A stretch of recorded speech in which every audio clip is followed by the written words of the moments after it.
ఎవరైతే మేధావులు, ఎవరైతే మంచి విశ్లేషకులు, ఎవరైతే యువతకి ఒక మార్గదర్శకులు అనే వాళ్ళే ఇలా మాట్లాడుతుంటే నేను తప్పు చేశానా, వీళ్ళని ఇంకొక లెవెల్లో ఊహించుకున్నాను అనుకున్నాను.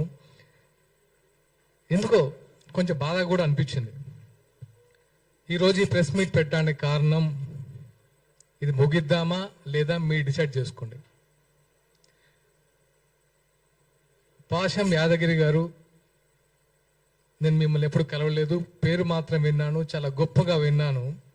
కానీ నిన్న ఫస్ట్ టైం ఈ చూసిన తర్వాత నాకు మిమ్మల్ని గారు అనాలంటే నాకు నా మీద ఏంటి ఈయనేంటి ఇలా మాట్లాడాడు, అసలు ఏంటి ఈయన బ్యాక్గ్రౌండ్ ఏంటి, ఈయన మనస్తత్వం ఏంటి, ఈయన సీనియర్ జర్నలిస్ట్, విశ్లేషకులు, విద్యావేత్త, ఎంతోమంది తెలంగాణ ఉద్యమంలో ఎంతో మందిని చైతన్యవంతులు చేసిన ఆ పెన్ను ఇలా మాట్లాడుతుందా అని కొంచెం బాధేసింది. ఆయన మాట్లాడిన మాటలు మీ ఇంట్లో వాళ్ళకి ఒక్కసారి చూపించండి యాదగిరి గారు. మీ ఇంట్లో వాళ్ళు హర్షిస్తారని చెప్పుకుంటే నేను నిజంగా ఒప్పుకుంటాం.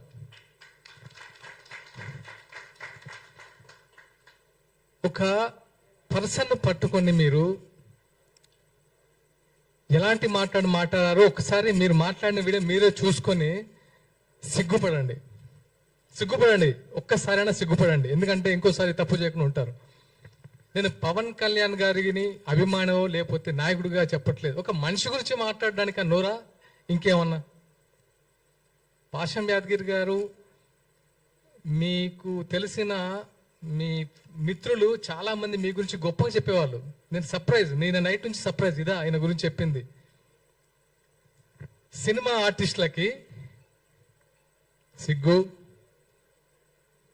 నీతి, న్యాయం, శీలం అసలు ఏం ఉండదా?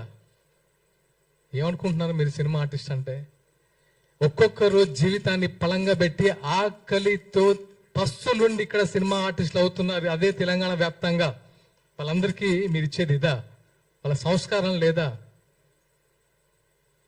నువ్వు యావత్ సినీ లోకానికి క్షమాపణలు చెప్పకపోతే నిజంగా నీకు మనశ్శాస్త్రి లేనట్టే. కనీసం నీ మనశ్శాస్త్రికైనా చెప్పుకో తప్పు చేస్తానని. ఎలాంటి మాటలు మాట్లాడతావు? గోదావరికని, లక్ష్మీపురం, మీరు ఏదైతే లెఫ్ట్ భావజాలం అంటున్నారో, మీరు ఇక్కడ ఆఫీసులో కూర్చొని మేము కమ్యూనిస్టులు అని పేపర్లు రాసుకుంటూ ఉత్తేజపరచం అనుకుంటున్నారో, అదే 25 సంవత్సరాల క్రితం లక్ష్మీపురం గుర్తుపెట్టుకుని పేరు విమలక్క గారికి తెలుసు. 20 సంవత్సరాలు జైలు గోడల మధ్య ఫ్యామిలీని, జైలు బయట మేము. అది మా మీరు పెన్నుతో చేశారు, మేము గన్నుతో యుద్ధం చేశాం. తెలుసుకోండి. మీకేంటంటే మీకు మీడియా ఉంది కాబట్టి మీ పేర్లు బయట వినబడతాయి.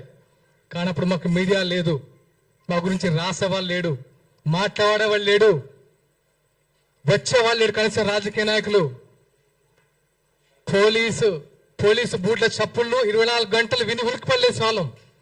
అలాంటి ప్లేస్ నుంచి వచ్చాం. మాకు కొత్త కాదు ఇవన్నీ. మీరు ఏదో గొప్పలు అనుకుంటున్నారు. లెఫ్ట్ అంతకు మించి చేసా. ఒకసారి కావాలంటే కనుక్కోండి. ఓకే, నాకు ప్రచార కార్యదర్శి అనే పదవి మొగలి రేకులు సీరియల్ ద్వారా నేను ఒక మంచి నటున్నాను, నాకు ఫేమ్ వచ్చిందని ఇవ్వలేదు పవన్ కళ్యాణ్ గారు. నా బ్యాక్గ్రౌండ్ తెలుసుకొని, నాకున్న కమిట్మెంట్ తెలుసుకొని ఇచ్చాడు. గుర్తుపెట్టుకోండి. ఇక్కడ మేము తెలంగాణ బిడ్డలమే. మీరు మాట్లాడే ముందు ఇక్కడ నుంచి ఇది నేను ఈ రోజుతో ముగిద్దాం అనుకుంటున్నాను. ఎందుకంటే ఈ ప్రెస్ ఇంకెప్పుడు జనాల్లోకి వెళ్తారు బాస్? మీరు ఇంకెప్పుడు ప్రజా సమస్యల మీద మాట్లాడతారు? సిగ్గుంటా? రైతుల అకాల వర్షంతో పంట తడిసి గుండెలు బాదుకుంటూ రోడ్ల మీద వచ్చి దాణే వేస్తుంటే ఇక్కడ మీరు ప్రెస్ మీట్లు పెడతారా? వాళ్ళ గురించి ఆలోచించారా? ఈ రోజైనా పవన్ కళ్యాణ్ ఆలోచించాడు. ఈ రోజు కదా, ఆ రోజు కౌలు రైతులకి సొంతమని ఇచ్చాడు. ఆ రోజు ఒక్క డేబుల్ నుంచి డబ్బులు తీశాడా? చెప్పండి. ఈరోజు ఎంతమంది రైతులు రోడ్డు మీద పడ్డారు? రైతు అనేవాడు పంటేసినప్పటి నుంచి ఎరువులు దొరక్క, రుణాలు దొరక్క, అతి కష్టం మీద పంట తీస్తే ఆ పంట నెల రోజుల నుంచి కళ్ళాల మీద పడిగాపులు కాస్తూ, అరే ఎప్పుడు వర్షం వస్తా అని గుప్పిట్లో పెట్టుకొని ఉంటే వీళ్ళు వాళ్ళని పడుచుకోకుండా ఈ సొల్లు మీటింగ్లు పెట్టేసి పవన్ కళ్యాణ్ ఒకరు దొరికారు కదా, మనకు మంచి ఫేమ్ వస్తుంది, మంచి మైలేజ్ వస్తుంది, ఈరోజు ఇంతమంది వచ్చి మాట్లాడతారని సొల్లు మీటింగ్ పెడతారా మీరు? ఇదా మీరు తెలంగాణలో ఫైట్ చేసే విధానం? ప్రొఫెసర్ నాగేశ్వరరావు గారు, చాలా వీడియోస్ చూశాను మీది, ఒక మంచి విశ్లేషకులు అనుకున్నాను, కానీ ఎందుకో తగ్గించుకున్నారు గౌరవం. మీకు ఎందుకండి? మీరు అన్ని పార్టీలు సేమ్ మీ ముందు, మీరు అన్ని పార్టీ నాయకులు మీకు రెస్పెక్ట్ ఇస్తారు. మీరు ఆ ఒక్క మాట తొలిలారు, సంస్కరించుకున్నారు, అయిపోయింది. దాంతో మళ్ళీ రౌండ్ టేబుల్ మీటింగ్ అని నలుగురు రెచ్చగొడితే వచ్చేసి అసలు పవన్ కళ్యాణ్ గారు కుల ప్రస్తావన తీస్తారా? తీయండి, ప్రూఫ్ ఇవ్వండి. నిజంగా మీ ఇంటికి ఆంధ్ర పోలీసులు వచ్చారా? చెప్పండి. ఆంధ్ర పోలీసులు వస్తే రుజువు చేయండి. మీరు వచ్చారని ప్రూవ్ చేయండి, మేము తలదించుకుంటాం. మీ ఇంటికి పోలీసులు ఎందుకు వచ్చారో మీకు తెలియదా? నేను విన్నదైతే ఎవరో ఏదో యూట్యూబ్ ఛానల్లో చూశాను, 10 TV ఇష్యూలో సంథింగ్ అని. దాన్ని ఆంధ్ర పోలీసులు వచ్చారు అరెస్ట్ చేయడానికని ఒక ప్రోగ్రాం పెట్టి విద్వేషాలు రెచ్చగొట్టి అవసరమా? మీరు యువతకు మార్గదర్శకులు అనుకున్నాను, కానీ ఇలా దిగజారుడుతానం చేసి దిగజారడం అంటే నాకు తెలిసి ఇలా ఈ టైంలో యువత కూడా ఇలాంటి చెత్త మాటలు మాట్లాడట్లేదు. సొఫిస్టికేటెడ్గా ఉంటున్నారు, అంబిషియస్గా ఉంటున్నారు. ఏవి నీళ్లు నిధులు జ్ఞాపకాలని 12 సంవత్సరాల తెలంగాణ ఏమైందని ఒకసారి ప్రశ్నించారా? విగ్రహాలు పెడుతున్నారు, ఎన్టీఆర్ విగ్రహం పెడుతున్నారని గొడవ చేస్తున్నారు కదా. టీఆర్ఎస్ హయాంలో చాలా విగ్రహాలు పెట్టారు కదా, అప్పుడు ఎందుకు ప్రశ్నించలేదు? అప్పుడు ఎందుకు నోరు లేవలేదు? అదే స్వయంగా కేటీఆర్ గారి పేరే ఎన్టీఆర్ తారక రామారావు పేరు పెట్టారు, మార్చేస్తారని మార్చారు కదా. ఇది కాదు కదా. సమస్యల మీద ఫైట్ చేయండి.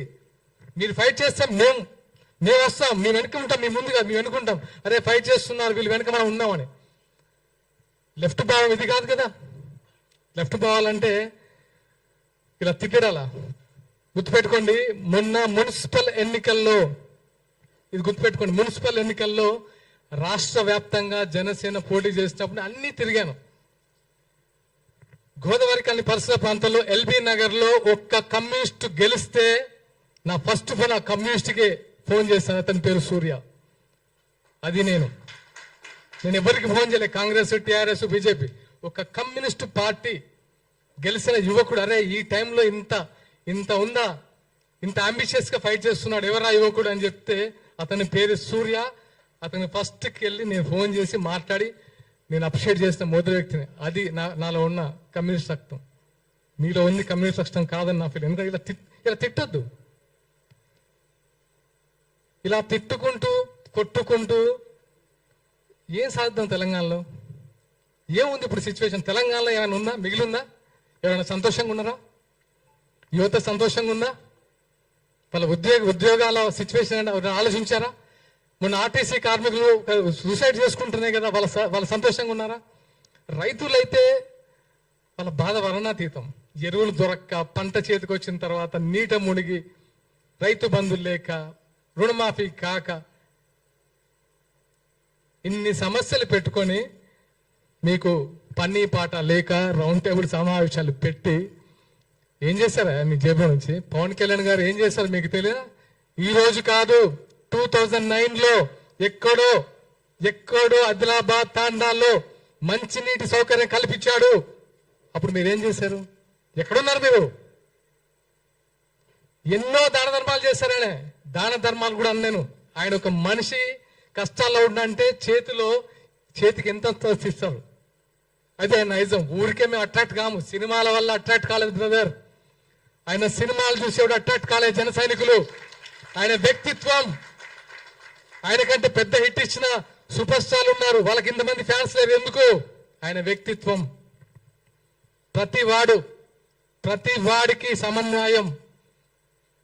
ఆయన ఒక ఆకలి చూస్తే ఒక ప్రొడక్షన్ బాయ్ సరే అన్నం తినపోతే ఫస్ట్ అతనికి పెట్టి తర్వాత దాన్ని పెట్టించుకునే టైపు. అది తెలుసా మీరు ఆయన గురించి? ప్రతి ఒక్కరూ ఆయన గురించి మాట్లాడితే కనబడిపోతాం సోషల్ మీడియాలో. మన గురించి ఇలాంటి మేము వచ్చి మా బాధ పని ఇంకా చెప్పాలి.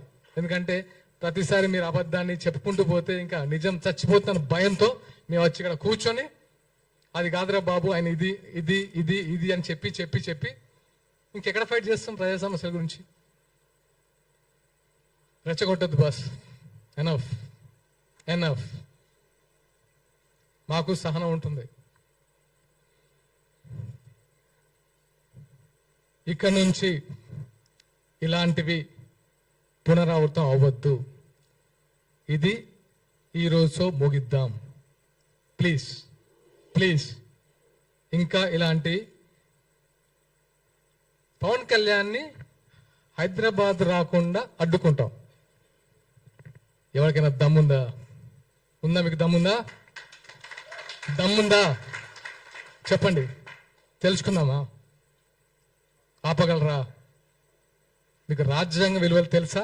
రాజ్యాంగ హక్కులు తెలిసే మాట్లాడుతున్నారా? తెలంగాణలో జనసేన పార్టీ చాలా బలంగా ఉండబోతుంది. ఖబర్దార్ గుర్తుపెట్టుకోండి.